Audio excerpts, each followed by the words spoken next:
Nah, apakah manusia yang membuat pasangannya jadi jodoh atau tidak jodoh nih Pak? Ataukah Tuhan? Kalau yang cantik-cantik bilang itu ketetapan Tuhan, kehendak Tuhan. Yang jelek-jelek bilang pasti bukan kehendak Tuhan.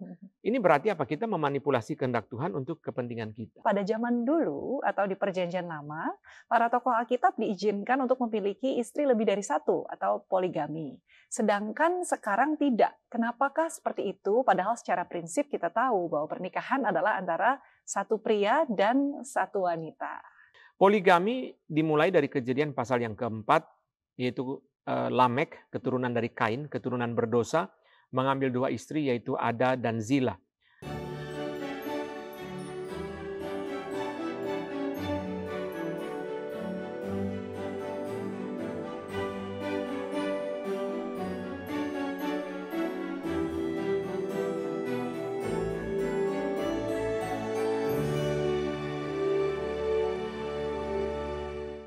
Halo, salam jumpa Bapak Ibu, saudara-saudari yang terkasih. Selamat datang di pelayanan podcast Truth and Love, persembahan dari GRII Kebonjeruk, Jakarta. Senang sekali kami dapat kembali menjumpai Anda di kesempatan kali ini. Dan di episode 2 kali ini, kami akan membahas tema mengenai pernikahan. Nah, tema pernikahan ini tentunya sangat relevan bagi setiap kita yang berada di dalam pernikahan ya, maupun bagi saudara-saudari yang ingin memasuki jenjang pernikahan. Pernikahan memang selalu menarik untuk dibahas karena memiliki dinamikanya sendiri, baik sukacita maupun tantangan-tantangan yang harus dihadapi oleh pasangan suami dan istri. Nah, untuk itu saat ini kita sudah berkesempatan untuk membahas tema tersebut dalam bentuk tanya jawab bersama dengan hamba Tuhan, Bapak Pendeta Antonius Un, PhD. Halo Pak, terima kasih sudah bergabung bersama kami hari ini. Oke, nah Pak, sebelumnya Bapak Ibu ini kan sudah diberikan kesempatan untuk bertanya, mengajukan pertanyaan melalui WhatsApp nih, dan kini kami akan membahas pertanyaan-pertanyaan yang sudah masuk tersebut nih ya Pak. Tapi mungkin boleh nggak tanya pendapat Pak Un tentang pertanyaan-pertanyaan yang sudah masuk? Menurut Bapak, apakah ada pandangan sedikit? Terima kasih, saya bersyukur untuk Bapak Ibu, Saudara yang memberikan pertanyaan. Saya sangat menghargai kejujuran Bapak Ibu dan saya melihat bahwa pertanyaan-pertanyaan yang diajukan ini lebih bukan satu pertanyaan teologi, satu pengetahuan, tetapi terlebih satu pergumulan. Itu sebabnya ketika saya menerima pertanyaan-pertanyaan ini, saya membawa di dalam doa berlutut, kiranya Tuhan berbelas kasihan untuk Bapak Ibu yang bergumul di dalam pertanyaan-pertanyaan ini. Pada saat ini juga saya boleh sampaikan bahwa jawaban yang disampaikan tentu bukan untuk memuaskan pihak suami atau pihak istri, karena kebanyakan pertanyaan adalah diajukan oleh suami istri, tetapi untuk menyampaikan firman Tuhan, apa yang menjadi isi hati Tuhan untuk kita, dan bukan hanya untuk Bapak Ibu yang bertanya, tetapi juga untuk setiap kita yang menjalani atau akan menjalani pernikahan. Juga tentu tidak semua pertanyaan dijawab karena kami coba menggabung-gabungkan beberapa pertanyaan yang relevan sehingga kemudian menjadi satu jawaban yang lengkap ya sebisa mungkin untuk menjawab kebutuhan kita, pergumulan kita berkenaan dengan pernikahan. Terima kasih. Baik, oke. Kalau begitu langsung saja kita masuk ke pertanyaan-pertanyaan yang sudah dikompilasi saat ini ya Pak ya. Mungkin pertanyaan pertama berhubungan dengan kitab Efesus 5 ayat 22-24 di mana dikatakan istri tunduk kepada suami. Ada pertanyaan seperti ini Pak. Jikalau suami menggunakan firman ini untuk menundukkan istri dalam hal kecil seperti pembelian makanan dan hal ringan dalam hidup dan untuk ke gerejanya. Oh, ini berarti mungkin pasangan yang berbeda gereja seperti itu ya Pak. Apakah istri harus tunduk? Dan sebatas apa kita boleh bilang tidak jikalau dia berjalan dengan salah seperti menyalahgunakan firman ini dengan kemauan dia sendiri? Bukankah ini menimbulkan kepahitan? Kemudian jika suami istri berantem dan suami selalu menggunakan firman ini menundukkan istri untuk selalu taat, bukankah ini menjadi batu sandungan? Adakah ekualitas dalam hal pernikahan kalau semua ditentukan suami tanpa bertukar pikiran? Bukankah seharusnya suami istri menghormati satu sama lain? Nah, lalu ada pertanyaan yang juga mirip-mirip nih Pak, saya sambungkan.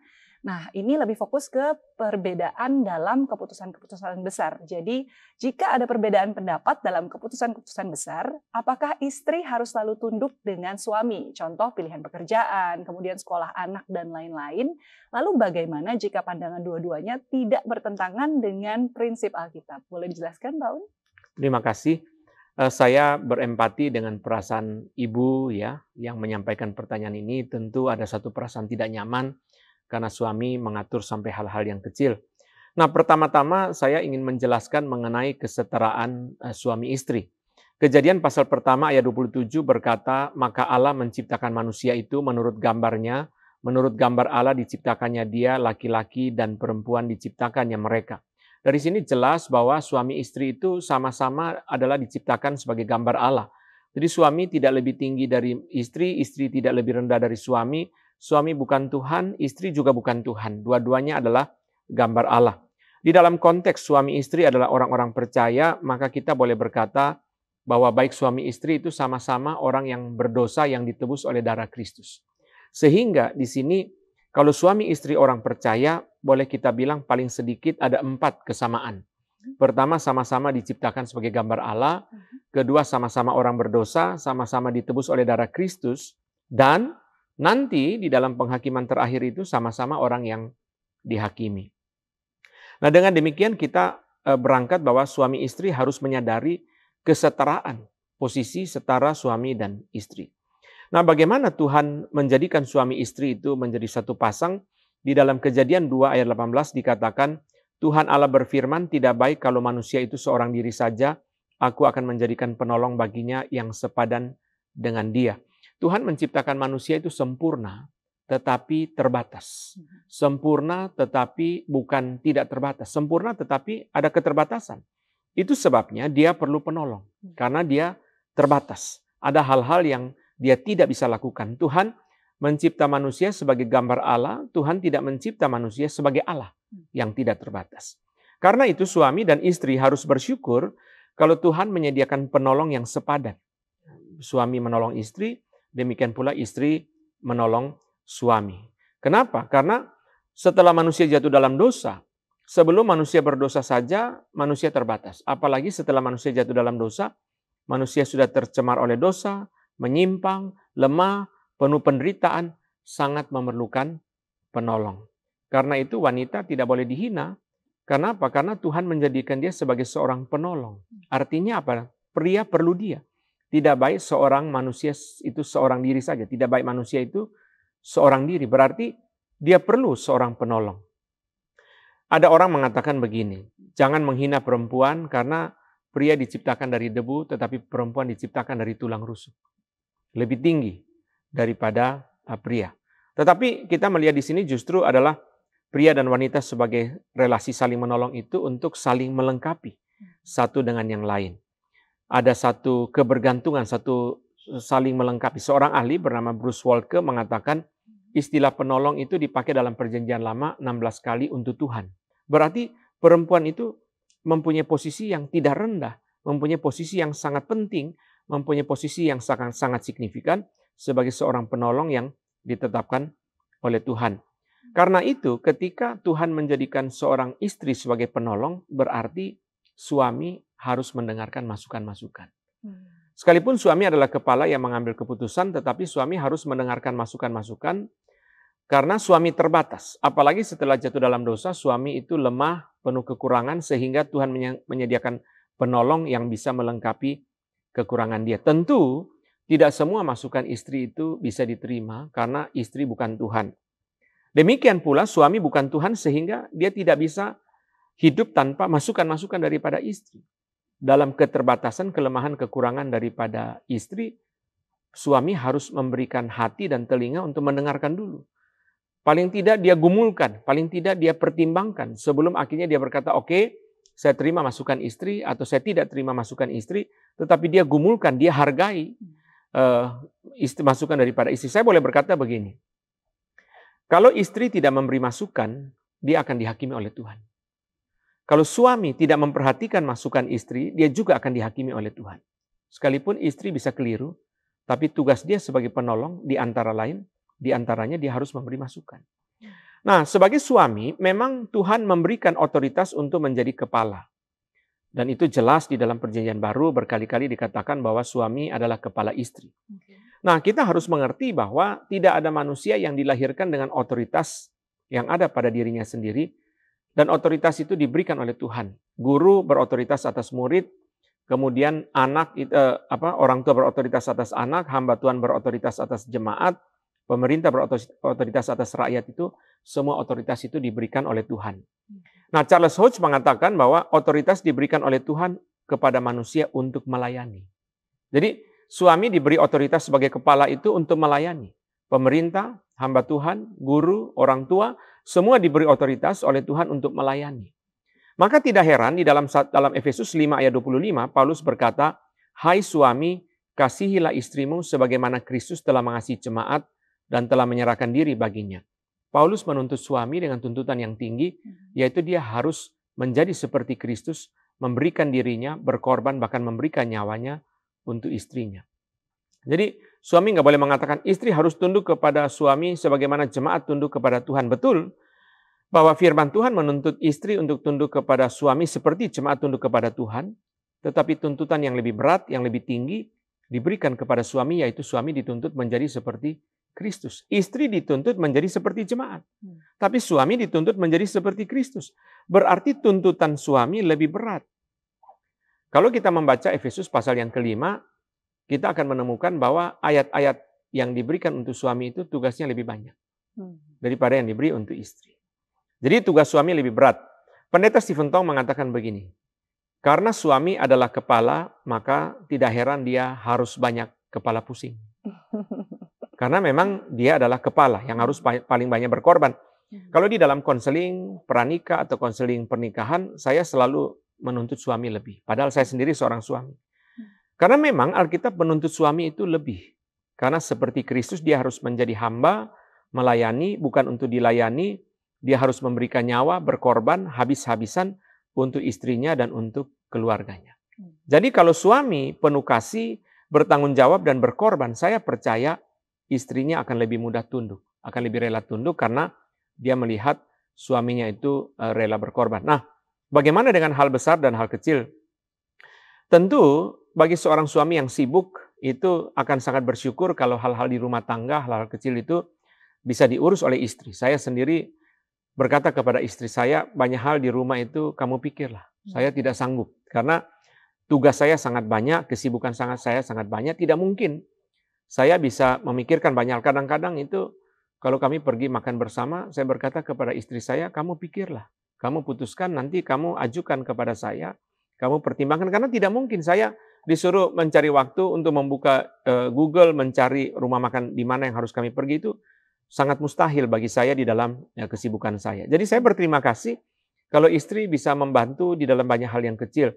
Tugas saya adalah hal-hal yang lebih besar. Bagaimana masa depan anak, bagaimana dengan kerohanian daripada keluarga, dan sebagainya. Jadi barangkali memang ada kondisi di mana itu suami itu dia berada di rumah pensiun, barangkali mempunyai waktu yang lebih banyak, sehingga dia kepengen mengatur hal-hal yang kecil. Tapi saya berkata kepada saudara, kalau suami punya banyak waktu, ada baiknya dia itu memikirkan hal-hal yang besar. Kerohanian anak, panggilan anak, masa depan anak, ya, dan juga barangkali mereka sendiri punya hubungan, ya, dan membiarkan hal-hal yang lebih kecil itu diurus oleh istri. Tentu mungkin suami merasa jengkel, kenapa sih beli makanan itu istri harus paksa selera dia kepada saya. Ya tentu istri juga dalam membelikan makanan mempertimbangkan akan selera daripada suami, kesehatan suami, dan sebagainya. Saya kira itu yang bisa saya jawab. Baik, terima kasih Pak Un atas jawabannya. Nah, berikutnya adalah pertanyaan mengenai seksualitas. Selamat sore, saya ingin memberi pertanyaan terkait pernikahan yang sudah lama menjadi pergumulan saya. Apakah oral seks dalam pernikahan adalah dosa? Karena saat kami konseling pranikah, hamba Tuhan berkata bahwa itu tidak boleh. Tetapi ketika saya menolak oral seks kepada suami, dia merasa sangat ditolak, kecewa, tidak dihargai, merasa tidak dilayani dengan baik, sehingga suami saya sampai jatuh kepada dosa perselingkuhan dan saya sempat ingin menceraikan dia. Mohon bantuannya untuk menjawab pergumulan kami ini. Mungkin boleh diberikan pandangannya, Pak? Terima kasih. Saya merasa sedih mendengar apa yang dialami oleh Ibu. Ya, kiranya Tuhan memberi kekuatan. Kita harus mengerti bahwa seksualitas itu diciptakan oleh Tuhan. Jadi Tuhan menciptakan tubuh, memberikan keinginan seksual, dan Tuhan memberikan kesempatan kepada manusia untuk menikmati seksualitas. Tidak heran Alkitab berkata begini dalam Kejadian 2 ayat 25. tentang Adam dan Hawa. Mereka keduanya telanjang, manusia dan istrinya itu. Tetapi mereka tidak merasa malu. Saya mengecek bahasa aslinya, memang yang dipakai itu adalah istri. Jadi manusia itu memang harusnya telanjang adalah ketika bersama dengan pasangannya di dalam pernikahan. Dan ini jelas dipakai di dalam bahasa asli yaitu istrinya. Jadi Tuhan memberi kesempatan kepada manusia untuk menikmati seksualitas karena Tuhan menciptakan manusia dengan tubuh. Nah, kita persingkat pembahasan kita, kalau kita masuk ke dalam perjanjian baru, maka seksualitas itu harus dipahami sebagai ekspresi daripada cinta yang berkorban. Cinta yang berkorban. Seorang suami, seorang istri mencintai pasangannya dan dia berkorban. Ketika dia menikah, dia harus memikirkan apa yang dia lakukan untuk kebahagiaan pasangannya. Jadi, setiap orang, bukan hanya suami menuntut istri atau istri menuntut suami, tetapi yang lebih benar adalah setiap orang menuntut diri untuk membahagiakan pasangan. Bukan hanya dalam seksualitas, tetapi dalam segala sesuatu. Jadi saya selalu berkata kepada pasangan yang sudah menikah, tuntutlah diri, mengertilah pasangan. Jangan dibalik. Jangan tuntut pasangan, lalu memahami diri. Itu adalah justru menjadi akar dari persoalan dalam pernikahan. Yang menjadi salah satu rahasia dalam kebahagiaan pernikahan adalah menuntut diri dan memahami pasangan. 1 Korintus 7 ayat 3 berkata, hendaklah suami memenuhi kewajibannya terhadap istrinya, demikian pula istri terhadap suami. Ayat ini tidak berkata, hendaklah suami memaksa istri memenuhi kewajiban terhadap suami. Tapi hendaklah suami menuntut diri dia untuk memenuhi kewajiban dia kepada pasangan dia. Demikian pula sebaliknya. Jadi, dengan demikian, di dalam segala sesuatu dalam pernikahan, termasuk seksualitas, suami istri harus berpikir, apa yang harus saya lakukan untuk membahagiakan pasangan saya? Apa yang harus saya lakukan, bahkan berkorban untuk membahagiakan pasangan saya. Di dalam hal hubungan badan, suami istri harus mengerti bahwa Tuhan menciptakan pasangan saya itu ada tubuh. Berarti dia ada kebutuhan. Sebagaimana dia perlu makanan, dia juga memiliki kebutuhan secara seksual. Tetapi suami istri harus memahami bahwa tubuh itu terbatas. Misalnya apa? Tidak mungkin seorang suami atau seorang istri yang sudah berumur di atas 50, 60 itu dipaksa untuk makan makanan yang berkolesterol tinggi. Betul dia ada tubuh, dia perlu makanan, tetapi jangan lupa tubuhnya terbatas. Berarti tidak bisa semua aktivitas seksual bisa dilakukan oleh suami istri karena tubuh itu terbatas. Misalnya, di dalam hal hubungan badan secara oral perlu mempertimbangkan aspek medis. Saya tidak bisa menjelaskan ini karena saya bukan seorang dokter, tetapi perlu mempertimbangkan aspek medis. Nah, saya beralih daripada dua hal yang lain di dalam pertanyaan yang disampaikan oleh Ibu tadi. Pertama mengenai perasaan diri tertolak. Menurut saya hal ini perlu dikonseling. Ya. Kenapa begitu mudah merasa tertolak? Seharusnya sebagai orang percaya kita tidak mudah merasa tertolak karena kita sadar kita sudah ditebus oleh darah Kristus, kita sudah dikasihi oleh Tuhan, kita sudah dijadikan milik Tuhan, hidup atau mati kita milik Tuhan. Manusia menolak kita pun tetap Tuhan tidak menolak kita.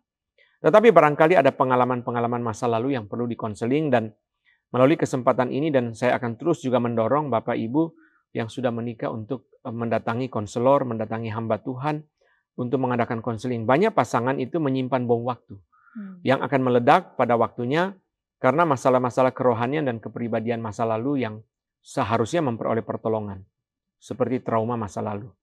Nah, mengenai perselingkuhan itu tidak bisa dibenarkan. Perselingkuhan tidak bisa dibenarkan oleh alasan apapun, kondisi apapun, karena perselingkuhan adalah dosa yang dilakukan karena tidak menghormati Tuhan, tidak mentaati Tuhan, tidak mentaati firman Tuhan, dan tidak menyangkal diri. Jadi, tidak bisa ada alasan misalnya istri tidak bisa memenuhi kebutuhan seksual dari suami karena itu suami selingkuh. Sebab secara normal, istri bisa saja tidak memenuhi kebutuhan seksual karena hamil, karena datang bulan, karena sakit misalnya. Jadi justru pada saat seperti itu, suami harus memperlihatkan cinta kasih yang murni dengan pengertian, dukungan kepada istrinya yang sakit, yang hamil. Disitulah justru cinta kasih yang murni melalui penyangkalan diri suami itu diperlihatkan dengan indah kepada istrinya. Kira-kira demikian. Oke, baik. Terima kasih Pak Un atas jawabannya. Dan kita beralih ke pertanyaan berikutnya ya Pak ya. Ini ada dua pertanyaan yang serupa, jadi kami gabungkan. Yakni dalam kitab 1 Korintus 7 ayat 10-15. Di ayat 10-11-nya berkata, kepada orang-orang yang telah kawin aku tidak bukan aku, tetapi Tuhan perintahkan supaya seorang istri tidak boleh menceraikan suaminya. Dan jikalau ia bercerai, ia harus tetap hidup tanpa suami atau berdamai dengan suaminya. Nah, apa tanggapan Bapak dengan adanya beberapa gereja yang menyetujui divorce nih Pak? Dan mungkin menerima pernikahan baru dengan orang yang lain gitu. Nah, apakah batasan perceraian jika suami ada physical abuse dan lain-lain ke istri dan tidak mengikuti Tuhan, apakah pernikahan tetap bisa dilanjutkan dengan ketidaksamaan kepercayaan atau doktrin yang berbeda? Apakah pihak satunya harus bersabar, taat dengan Tuhan dan membawa pasangan untuk kembali ke jalan yang benar? Dan bukankah seharusnya gereja tidak meresmikan pernikahan kedua seperti pada firman? Lalu apakah yang disebut damai dengan memaafkan itu artinya tidak perlu mencintai secara sama lagi? Nah, ini untuk pertanyaan yang pertama, Pak. Dan kemudian pertanyaan yang kedua, kisah personal. Jadi 5 tahun yang lalu saya digugat cerai oleh mantan istri. Saya sudah berjuang sekuat tenaga karena tidak ingin bercerai, namun kalah. Alasan gugat karena istri sudah tidak mencintai saya dan konflik yang berkepanjangan.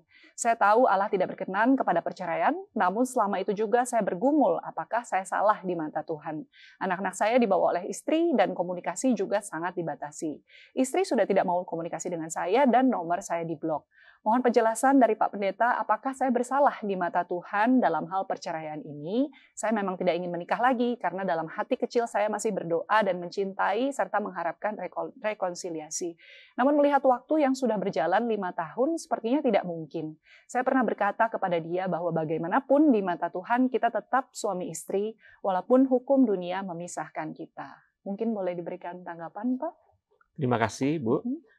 Kepada Bapak yang menceritakan soal kondisi diceraikan oleh mantan istri, saya menghargai kerja keras Bapak yang berusaha mempertahankan pernikahan. Saya percaya bahwa ketika kita mempertahankan pernikahan itu adalah hal yang berkenan kepada Tuhan. Karena memang Tuhan menekankan demikian. Tentu sangat sedih karena setelah berjalannya waktu tampaknya mantan istri menutup pintu. Kiranya Tuhan memberikan penghiburan kepada Bapak di dalam kondisi seperti ini. Nah, pertama-tama kita harus menyadari bahwa Tuhan membenci perceraian. Firman Tuhan dalam Maleakhi 2 ayat 16, sebab aku membenci perceraian, firman Tuhan Allah Israel. Juga orang yang menutupi pakaiannya dengan kekerasan. Firman Tuhan semesta alam, maka jagalah dirimu dan janganlah berkhianat. Jadi jagalah dirimu dan janganlah orang tidak setia terhadap istrinya dari masa mudanya. Itu adalah Maleakhi 2 ayat 15b, ayat sebelumnya. Jadi tampak sekali dalam kedua ayat ini bahwa Tuhan membenci perceraian, karena itu Tuhan mendorong kita untuk menjaga diri. Di dalam bahasa aslinya lebih tepatnya adalah bukan menjaga diri, tetapi menjaga spirit, atau saya terjemahkan sebagai menjaga hati. Saya mendorong Bapak Ibu bisa mendengarkan khotbah saya tentang pernikahan dan perceraian di dalam channel YouTube dari Gary Kebun Jeruk ini. Saya membahas panjang lebar.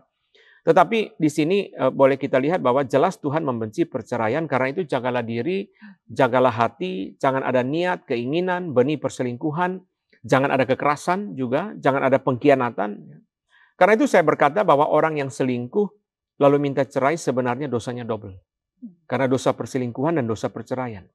1 Korintus 7 ayat 27 berkata, janganlah engkau mengusahakan perceraian. Berarti karena Tuhan membenci perceraian, kita tidak pernah boleh dari mulut kita keluar kata usulan kepada orang untuk bercerai. Kita tidak pernah boleh juga ketika bertengkar suami istri, saking jengkelnya lalu kita berkata cerai saja. Tidak boleh segampang itu berkata-kata cerai. Ini adalah sesuatu yang sangat melukai hati Tuhan. Saya selalu berkata kepada pasangan yang datang kepada saya, Pak, kami mau cerai. Saya berkata, kalau mau cerai jangan kepada saya. Karena saya tidak mungkin mendorong, memikirkan, membantu apalagi. Yang saya lakukan adalah mendorong kepada rekonsiliasi atau perdamaian. Kenapa? Matius 19 ayat 6 berkata, demikianlah mereka bukan lagi dua, melainkan satu. Karena itu apa yang telah dipersatukan Allah tidak boleh diceraikan oleh manusia. Jadi yang dipersatukan Allah tidak boleh diceraikan manusia. Apakah bisa diceraikan oleh Allah? Bisa, melalui kematian. Jadi karena itu di dalam janji nikah kita berkata bahwa kita berjanji setia kepada pasangan kita sampai kematian memisahkan. Sampai Allah menentukan kematian dan kematian itu memisahkan. Jadi karena itu kenapa di dalam Roma 7 ayat 2 berkata, sebab seorang istri terikat kepada suaminya selama suaminya itu hidup. Akan tetapi apabila suaminya itu mati, bebaslah ia dari hukum yang mengikatnya kepada suaminya itu. Jadi ketika pasangan meninggal, seseorang itu bisa menikah dengan bebas. Tidak perlu bergumul, tidak perlu takut. Mungkin dia masih mengingat mantan istrinya yang sudah meninggal tentu atau mantan suaminya. Tetapi secara aturan firman Tuhan dia sudah bebas. Karena waktu pasangannya meninggal berarti institusi pernikahan itu di hadapan Tuhan telah selesai tugas. Karena itu Tuhan membebaskan mereka yang masih hidup untuk menikah dan Tuhanlah yang menentukan kematian. Nah, yang lebih mendasar lagi, kenapa tidak boleh bercerai? Karena pernikahan adalah institusi yang didirikan oleh Tuhan. Jadi, suami istri ini bukan pemilik pernikahan. Banyak pasangan merasa mereka bebas menentukan perceraian seolah-olah mereka yang memiliki pernikahan. Itu keliru. Jadi, pihak pertama dalam pernikahan itu bukan suami. Pihak pertama dalam pernikahan itu adalah Tuhan. Pihak kedua adalah suami istri yang digabungkan menjadi satu. Sisanya adalah pihak ketiga. Jadi, suami istri tidak boleh bebas menentukan perceraian karena pernikahan ini adalah institusi milik Tuhan yang didirikan oleh Tuhan. Karena itu Ibrani 13 ayat 4 berkata, hendaklah kamu semua penuh hormat terhadap perkawinan. Dan janganlah kamu mencemarkan tempat tidur, sebab orang-orang sundal dan pezina akan dihakimi oleh Allah. Jadi bagi Bapak yang berusaha mempertahankan pernikahan, saya boleh sampaikan bahwa karena Bapak tidak menginginkan perceraian, tidak mengusulkan perceraian, Bapak itu dalam hal ini tidak bersalah di hadapan Tuhan karena Bapak tidak mengusulkan dan tidak menginginkan perceraian. Kalau pasangan Bapak melakukan itu, biarlah dia bertanggung jawab di hadapan Tuhan. Nah, di dalam Matius 19 ayat 9 dikatakan bahwa Tuhan Yesus berkata, aku berkata kepadamu, barang siapa menceraikan istrinya kecuali karena zina, lalu kawin dengan perempuan lain, ia berbuat zina. Satu-satunya alasan yang diizinkan oleh Tuhan untuk perceraian adalah perzinahan. Kenapa? Karena Tuhan memahami luka hati korban. Sebagaimana Tuhan mengerti ketika orang Israel menyembah berhala, Tuhan menyebut mereka berzina. Tuhan mengerti bagaimana dikhianati. Tuhan mengerti bagaimana dilukai. Karena Tuhan mengerti, itu sebabnya Tuhan mengizinkan ketika ada pasangan yang dilukai, yang menjadi korban, dia mengajukan perceraian. Sebab ketika seseorang dilukai, dikhianati, jangankan dia tidur dengan pasangannya, barangkali melihat mukanya saja sudah jijik. Kalau pasangan yang dilukai bisa mengampuni, maka perceraian itu tidak ada. Jadi satu-satunya pintu bagi perceraian adalah ketika pasangan yang dilukai itu sudah tidak tahan lagi, dia mengajukan perceraian. Nah, seringkali yang mengajukan perceraian itu adalah pasangan yang berzina justru, atau yang selingkuh. Maka tadi saya katakan kalau seseorang itu selingkuh lalu dia minta cerai, dosanya double. Kenapa? Karena dia sudah berzina, dia sudah selingkuh, lalu dia dengan bebasnya, dengan enaknya, dia minta perceraian. Ini dia melukai hati Tuhan 2 kali. Jadi seharusnya bukan dari dia. Kalau pasangan yang dilukai itu minta cerai, itu Tuhan bisa memahami itu. Bagaimana dengan pasangan yang bukan berzina atau berselingkuh, tetapi dia bukan orang seiman? Paulus berkata begini dalam 1 Korintus 7. Dan kalau ada seorang istri bersuamikan seorang yang tidak beriman dan laki-laki itu mau hidup bersama-sama dengan dia, janganlah ia menceraikan laki-laki itu. Tetapi kalau orang yang tidak mau beriman itu mau bercerai, biarlah ia bercerai. Jadi kalau pasangan itu belum percaya, barangkali waktu menikah mereka dua-dua belum percaya, lalu dalam perjalanan itu salah satu percaya, Paulus berkata jangan diceraikan, biarkan saja. Siapa tahu satu hari Tuhan membukakan hatinya untuk percaya.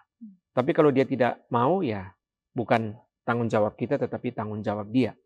Bagaimana dengan kekerasan? Kekerasan itu bisa kekerasan fisik, kekerasan verbal, ya. Barangkali suami pukul istrinya, barangkali itu dia memaki istrinya, atau sebaliknya juga. Di dalam beberapa konseling saya menemukan korban terberat itu bukan hanya pasangan, tetapi anak. Anak adalah korban yang terberat. Kadang-kadang anak berkata, saya tidak tahan, Pak. Setiap malam itu mama berteriak, papa berteriak. Saya tidak tahan. Trauma itu sangat mendalam. Banyak kali suami istri tidak memikirkan anak mereka. Nanti kemudian waktu berjalan ketika pas anak-anak mereka memasuki pernikahan yang bermasalah karena trauma masa lalu, disitulah baru papa mamanya sadar. Tetapi sudah sangat terlambat.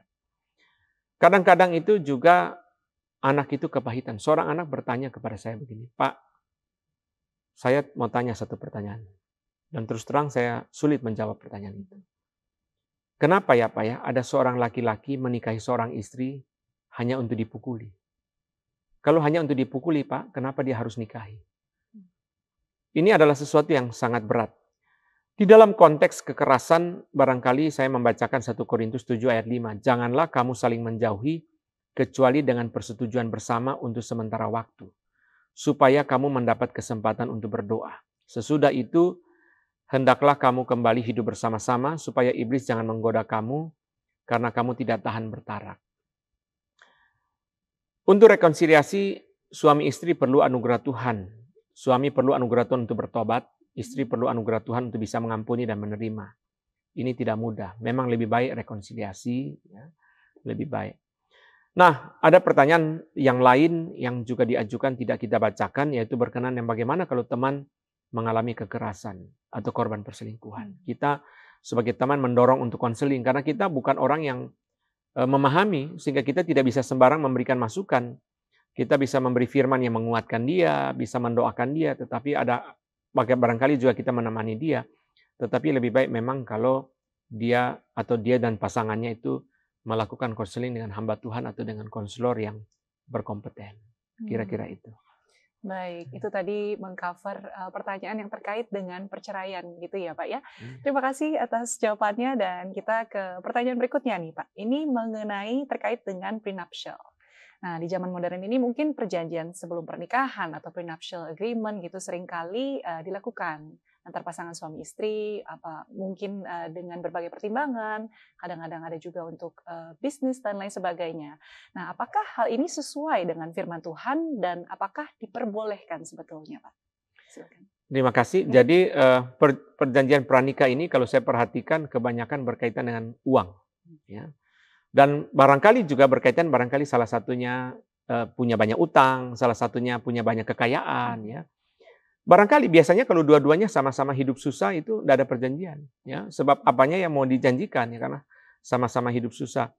Seorang istri berkata kepada suaminya, sayang kamu kok nggak pernah cerita ya waktu pacaran dulu kalau kamu itu nggak punya apa-apa. Terus si suaminya bilang, saya udah pernah bilang loh, tapi kamu nggak perhatikan loh, kamu dulu bilang apa? Aku udah pernah bilang sayang, selain kamu aku nggak punya apa-apa loh di dunia ini. Lalu ternyata setelah menikah, kok nggak punya apa-apa, kamu protes. Waktu itu kamu jawab apa? So sweet, romantis ya. Sayang, aku nggak punya apa-apa, selain kamu di dunia ini aku nggak punya apa-apa. Memang benar-benar nggak punya kursi, nggak punya tempat tidur, nggak punya rumah. Jadi barangkali biasanya itu karena salah satu mempunyai harta yang banyak, biasanya. Jadi barangkali saudara yang menjadi bahaya adalah antisipasi kepada perceraian. Karena kadang perjanjian pranikah itu dibuat karena ada antisipasi kepada perceraian. Nah, ini yang tidak benar. Kenapa? Karena tadi di atas kita sudah bahas sebelumnya bahwa Tuhan membenci perceraian. Jadi nggak bisa orang menikah dengan bayangan akan perceraian. Apalagi Kejadian 2 ayat 24 itu berkata seorang laki-laki meninggalkan ayahnya dan ibunya dan bersatu dengan istrinya. Sehingga keduanya menjadi satu daging. Bayangkan, tubuh menjadi satu, perasaan menjadi satu, emosi menjadi satu, hati menjadi satu.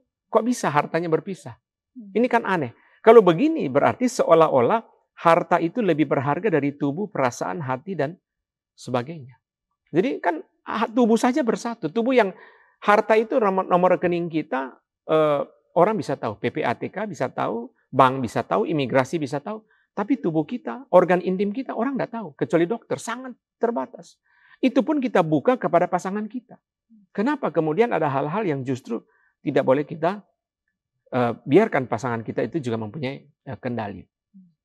Nah, apalagi tadi kita sudah bahas juga bahwa Tuhan mempersatukan suami istri. Jadi jangan ada hal yang dipisah-pisahkan oleh suami. Nah, kalau calon suami saya banyak utang, bagaimana? Kok bisa kamu mau sama orang yang banyak utang? Itu poinnya apa gitu ya? Kenapa kamu tidak mencari orang yang apa poinnya dia itu sampai banyak utang? Kenapa tidak mencari orang yang lebih baik ya? Apakah dia mampu nanti membiayai kamu kalau dia sendiri adalah seorang yang banyak utang? Kalau keluarga, papa mama banyak utang. Kadang-kadang ada pertanyaan itu, Pak, mertua saya itu utang kartu kreditnya banyak sekali, Pak. Nah, tentu kita suami istri itu tidak mempunyai kewajiban untuk membiayai seluruh keluarga. Itu tidak ada kewajibannya. Bagi saya, kalau saya ditanya sampai sebatas mana kita membiayai orang tua, makanan dan kesehatan. Dua hal yang mendasar. Nggak bisa. Kalau kita tidak mampu, itu pun ada batasan ya. Saya tidak bahas karena ini bukan pertanyaan saat ini. Tidak bisa juga seluruh kebutuhan. Kalau suami gajinya UMR 5 juta, lalu mamanya itu masuk ICU sampai 150 miliar. Apakah dia harus berhutang sampai sebanyak itu sesuatu yang tidak masuk akal. Jadi tentu ada batasan. Kesehatan dan makanan itu adalah kebutuhan dasar yang kita bantu dari orang tua. Jadi kita tidak bisa mengadakan perjanjian pranikah karena misalnya keluarga banyak hutang. Kalau banyak harta, satu sangat miskin, satu sangat kaya. Menurut saya itu perlu mempertimbangkan kembali kesepadanan. Kesepadanan dalam pengertian apa? Apakah mereka pasangan yang sepadan? Istri mempunyai gaji 100 juta sebulan, suami mempunyai gaji 3 juta sebulan. Apakah dia pasangan yang sepadan? Apakah istri bisa tunduk kepada suami? Itu perlu dipertimbangkan kembali. Jadi sebenarnya itu perjanjian pranikah itu bisa diselesaikan dengan pertimbangan yang matang di dalam pernikahan. Karena perjanjian pranikah kebanyakan itu berkaitan dengan keuangan. Kira-kira begitu. Baik, terima kasih atas kebijaksanaan yang sudah dibagikan.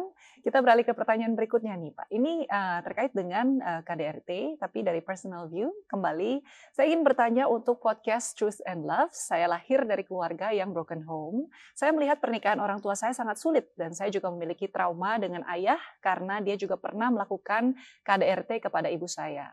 Hal tersebut membuat saya takut dengan lelaki dan takut menjalin hubungan dengan lawan jenis. Karena trauma tersebut, saya pikir bahwa semua lelaki sama seperti ayah saya. Dan melihat pernikahan mereka yang bagi saya sulit untuk dijalani, menimbulkan air mata setiap hari, kehidupan pernikahan mereka memberikan luka mendalam bagi saya. Saya ingin bertanya, apakah masih ada harapan untuk saya mengenal seorang lelaki? Karena ketika ingin mengenal, saya langsung terbayang kekerasan yang dilakukan ayah saya dan itu membuat saya takut. Yang kedua, saya ingin bertanya, bagaimana dapat pulih dari setiap luka dan trauma yang saya alami akibat pernikahan orang tua saya, karena hal tersebut membuat saya sulit menjalani kehidupan yang dipenuhi dengan ketakutan. Terima kasih. Terima kasih Bu, ini adalah sesuatu yang sangat menyedihkan dan kita prihatin ya mendengarkan pertanyaan seperti ini. Saya berdoa kiranya Tuhan menguatkan saudara, ya ini seorang gadis ya, seorang wanita, seorang perempuan yang bertanya, kiranya Tuhan menguatkan. Barangkali juga kita berdoa kalau papa mamanya masih hidup, kiranya Tuhan memberikan kepada mereka pemulihan ya, pertobatan, pengampunan ya. Saya menghargai juga kejujuran. Ini adalah satu hal yang sangat bagus dari pertanyaan ini adalah dia berusaha untuk membawa masa depannya menjadi satu masa depan yang baik sesuai dengan firman. Jadi dia tetap ada bayangan tetap mengharapkan seorang suami yang baik sekalipun itu sesuatu yang tidak mudah, traumatis tentu. Barangkali saya menyarankan supaya saudara memperoleh konseling dari seorang konselor wanita yang takut kepada Tuhan, bisa membimbing sesuai dengan firman Tuhan sehingga bisa keluar dari situasi traumatis. Saya juga berdoa kiranya Tuhan berikan kekuatan, belas kasihan, ya, trauma terhadap masa lalu juga bisa mengampuni ayah yang barangkali dianggap itu sesuatu yang sangat buruk. Nah, saya hanya memberikan dua saran. Barangkali pertama adalah boleh merenungkan kebaikan-kebaikan Tuhan. Terutama pengorbanan Kristus di atas kayu salib itu akan sangat menguatkan kita. Karena kita percaya bahwa di dalam dunia ini ada banyak orang yang kurang baik atau bahkan jahat, tetapi kita percaya Tuhan itu baik. Kita merenungkan kebaikan-kebaikan Tuhan dalam firman Tuhan. Kita merenungkan kebaikan-kebaikan Tuhan juga dalam hidup kita. Kebaikan-kebaikan Tuhan juga dalam orang-orang yang kita kenal di sekitar kita, di gereja barangkali. Kita merenungkan kebaikan-kebaikan Tuhan. Itu yang terus-menerus. Di dalam Mazmur ada satu ayat berkata, renungkanlah perbuatan-perbuatan Tuhan. Renungkanlah kebaikan-kebaikan Tuhan. Kecaplah dan lihatlah bahwa Tuhan itu baik. Itu menguatkan kita, ya, paling tidak membawa kita untuk berpikir bahwa ada yang baik di dalam dunia ini, meskipun kita sangat mengalami kepahitan dari ayah kita. Yang kedua barangkali, saya mendorong ya, sekalipun tidak buru-buru untuk memperoleh pasangan hidup, tetapi barangkali bisa berteman dengan pria laki-laki Kristen yang baik. Karena kalau bisa menemukan itu di dalam gereja, itu akan sangat membantu. Karena justru akan memberikan satu pemahaman yang berbeda bahwa oh ternyata ada ya pria yang baik.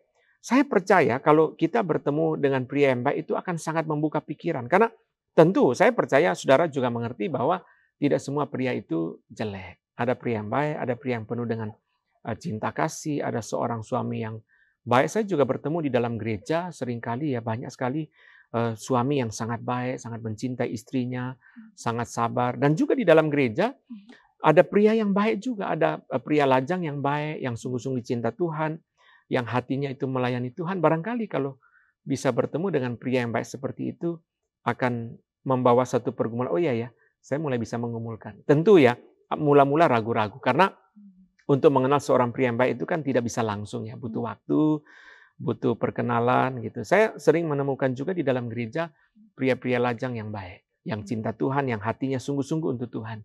Saya percaya kalau saudara bisa bertemu dengan pria yang seperti itu dan kalau Tuhan pimpin bisa menjadi suami yang baik, berjalannya waktu akan sendirinya dipulihkan oleh konselor yang Tuhan kirim dalam hidup saudara, yaitu suami saudara sendiri.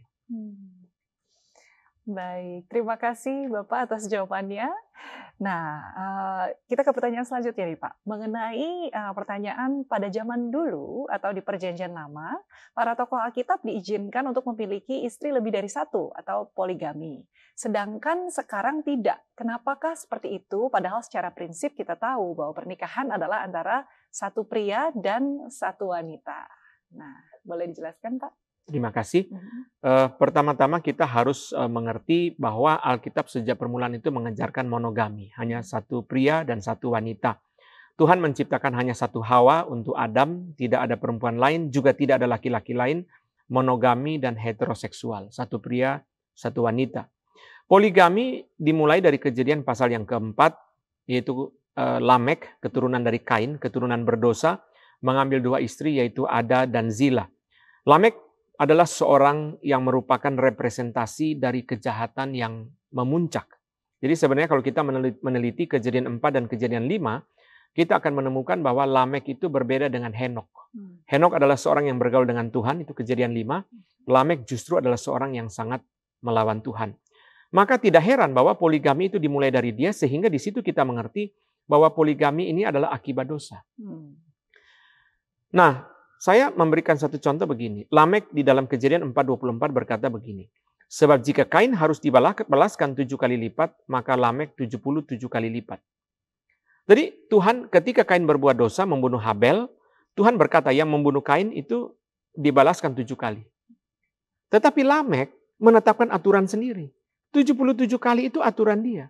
Kain itu memang tidak beres karena dia membunuh Habel, tetapi aturan pembalasan bukan ditentukan oleh Kain, ditentukan oleh Lamek, oleh Tuhan, maaf. Tetapi Lamek itu aturan pembalasan dia tentukan sendiri. Jadi di sini tampak bahwa poligami itu dimulai dari keinginan berdosa yang ingin menetapkan segala sesuatu bagi diri dia sendiri. Tuhan menetapkan monogami, Lamek menetapkan poligami. Tuhan menetapkan pembalasan kepada Kain 7 kali, Lamek menetapkan pembalasan kepada dia. Kalau orang membunuh Kain dibalaskan 7 kali, Lamek menetapkan orang membunuh Lamek dibalaskan 77 kali.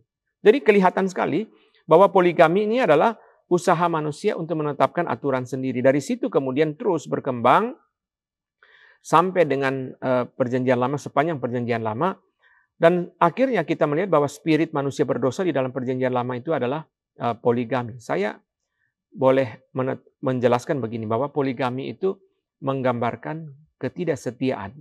Dan poligami adalah ekspresi dari politeisme sebenarnya. Penyembahan banyak dewa. Karena sebenarnya kan Tuhan memberi kepada kita, ini yang saya bahas beberapa waktu lalu dalam seminar Kidung Agung. Kita menyembah satu Tuhan, juga kita diberikan kepada kita satu pasangan. Jadi secara vertikal hanya satu Tuhan, secara horizontal itu hanya satu pasangan. Ini sebenarnya paralel. Jadi monogami dan monoteisme itu paralel. Satu Tuhan, dan juga satu pasangan. Nah, cuma di dalam monoteisme Alkitab adalah Tritunggal, ya, Allah Tritunggal. Jadi sebenarnya poligami itu sangat disayangkan ketika kita melihat orang-orang di dalam Alkitab yang menyembah satu Allah, tetapi mereka justru menempuh perjalanan pernikahan poligami. Jadi Tuhan tidak setuju sebenarnya kepada poligami, dan Tuhan tidak menghukum itu tidak berarti Tuhan setuju. Tuhan tidak menghukum perbudakan, pelaku perbudakan, tidak berarti Tuhan setuju. Demikian pula dengan Tuhan tidak menghukum pelaku poligami, tidak berarti Tuhan setuju. Nanti di Perjanjian Baru, itu kemudian pernikahan dikembalikan kepada monogami, heteroseksual dengan tekanan kepada kasih Kristus. Dalam penghakiman terakhir, kita percaya bahwa pelaku poligami itu akan dihakimi oleh Tuhan. Jadi, ini adalah hal yang bisa saya jelaskan mengenai poligami. Terima kasih. Baik, oke. Nah, berikutnya nih Pak, kita ke pertanyaan mengenai pandangan Alkitab tentang orang yang menikah dengan orang yang belum mengenal Kristus tetapi beragama Kristen.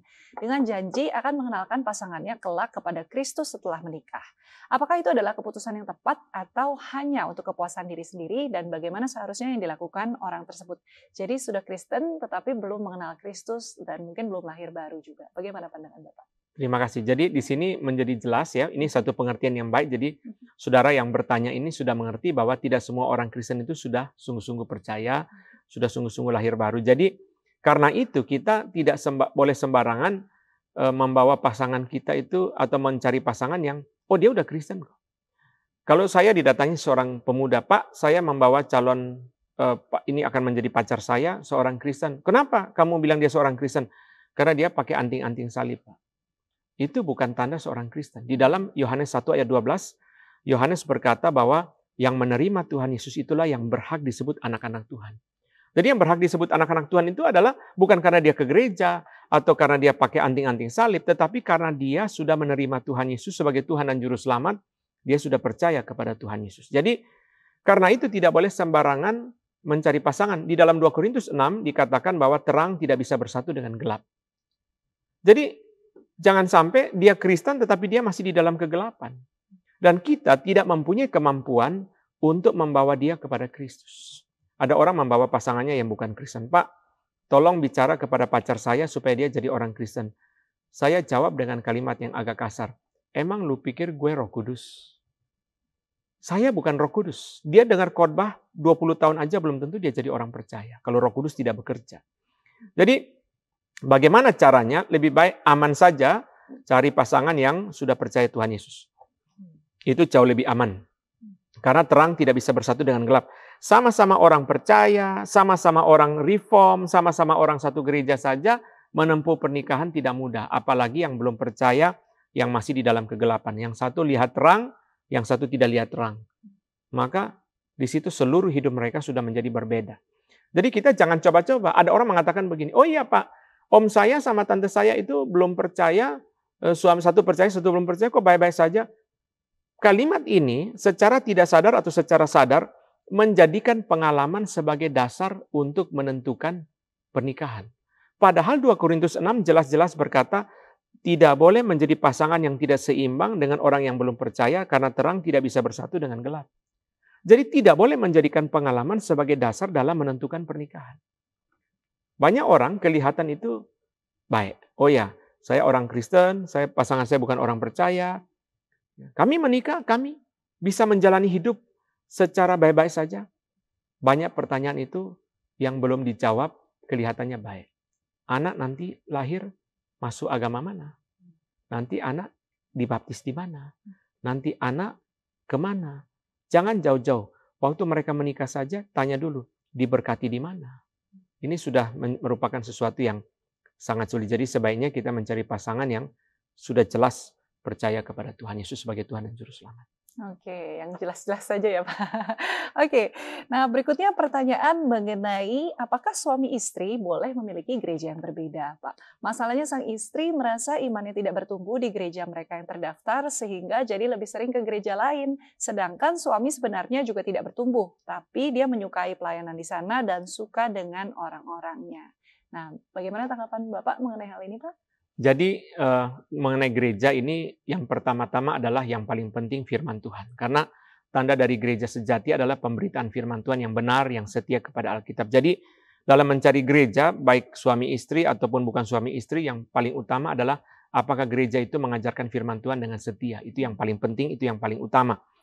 Nah, tentu memang lebih baik kalau suami istri satu gereja. Kenapa? Karena mereka akan berbicara, mengambil keputusan itu di dalam pemahaman yang kurang lebih dekat. Sebab mereka mendengarkan khotbah yang sama, berdiskusi kira-kira sama. Suami bisa mengingatkan istri mengenai khotbah yang didengar minggu yang lalu atau minggu-minggu sebelumnya, demikian pula sebaliknya. Kalau berbeda gereja, tentu pemahaman bisa sangat berbeda. Jadi karena itu memang lebih baik jikalau mereka itu satu gereja mendengarkan khotbah yang sama, bertumbuh sama-sama di situ. Nah, bagaimana kalau suami belum memperoleh teman? Nah, ini memang seringkali menjadi pergumulan karena suami belum memperoleh teman, memperoleh pelayanan. Menurut saya, suami perlu mencoba. Mengikuti gereja di mana sepanjang di situ firman Tuhan diberitakan dengan benar, istri ke situ, ya suami pergi ke situ juga. Coba-coba sama-sama, barangkali berkenalan. Lama-lama juga akan mengenal teman-teman dan akan ketika mereka sudah katekisasi dan menjadi anggota, juga akan dilibatkan dalam pelayanan. Jadi kalau gereja itu benar dan sehat, seharusnya ajaran firman Tuhannya setia kepada Alkitab, mempunyai komunitas yang baik, pelayanan yang dibuka untuk jemaat-jemaat yang sudah menjadi anggota dan tentu memenuhi syarat, seharusnya terbuka. Sehingga mestinya kalau memang istri itu pergi ke gereja yang benar dan sehat, seharusnya suami juga akan bertumbuh dan memperoleh pelayanan dan teman-teman sesuai dengan aturan yang ada di dalam gereja itu. Terima kasih. Baik, oke. Terima kasih Pak. Dan kita ke pertanyaan berikutnya. Shalom, izin bertanya. Mengapa orang ketika menikah berkata dia jodoh saya, tapi ketika sudah bercerai, mungkin saya belum berjodoh dengan dia. Nah, apakah manusia yang membuat pasangannya jadi jodoh atau tidak jodoh nih Pak? Ataukah Tuhan? Nah, kemudian pertanyaan yang masih berkaitan. Halo, ingin bertanya apakah semua pernikahan itu sudah ditetapkan Tuhan? Bahkan termasuk yang kita pilih sendiri atau yang mungkin orang tua pilihkan. Ini mungkin ada perjodohan atau saran dari orang tua. Bagaimana menurut Bapak? Terima kasih. Ini adalah suatu pertanyaan yang panjang, mesti dijawab dalam seminar yang 3 sesi. Tetapi saya mau bahas 2 hal saja di dalam hal ini. Pertama, kita mesti melihat definisi daripada Allah berdaulat terlebih dahulu. Allah berdaulat berarti dia berhak menetapkan, berhak berotoritas, berkuasa menetapkan segala sesuatu. Dan inilah yang Alkitab ajarkan. Katekismus Besar Westminster, pertanyaan ke-12 itu menjelaskan ketetapan Allah begini. Ketetapan Allah adalah tindakan yang bijaksana, bebas, dan suci dari keputusan kehendak Allah, di mana Allah telah dari kekekalan untuk kemuliaannya sendiri dan tidak dapat berubah, menetapkan apa yang akan terjadi di dalam waktu, khususnya mengenai malaikat dan manusia. Jadi memang Allah berdaulat itu pasti dia akan menetapkan segala sesuatu. Apalagi Allah yang menciptakan segala sesuatu, tentu dia sangat berhak, sangat berdaulat, sangat berotoritas untuk menetapkan dan mengontrol segala sesuatu. Ini adalah hal yang wajar saja kita mengerti, sebab dia yang menetapkan segala sesuatu, dia yang menciptakan segala sesuatu. Kita saja membeli gelas, membeli tablet, kita berhak memakai semau kita.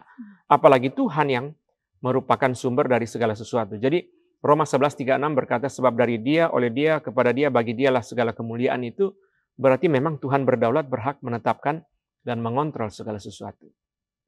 Pada sisi yang lain, Tuhan juga menetapkan kehendaknya, menyatakan kehendaknya kepada kita di dalam hal apa? Di dalam hal berkenaan dengan mencari pasangan hidup itu tadi sudah kita bahas mengenai pasangan yang seiman, ya. Pasangan yang takut kepada Tuhan. Di dalam Amsal 31 dikatakan, kemolekan adalah sia-sia, tetapi istri yang takut akan Tuhan dipuji-puji.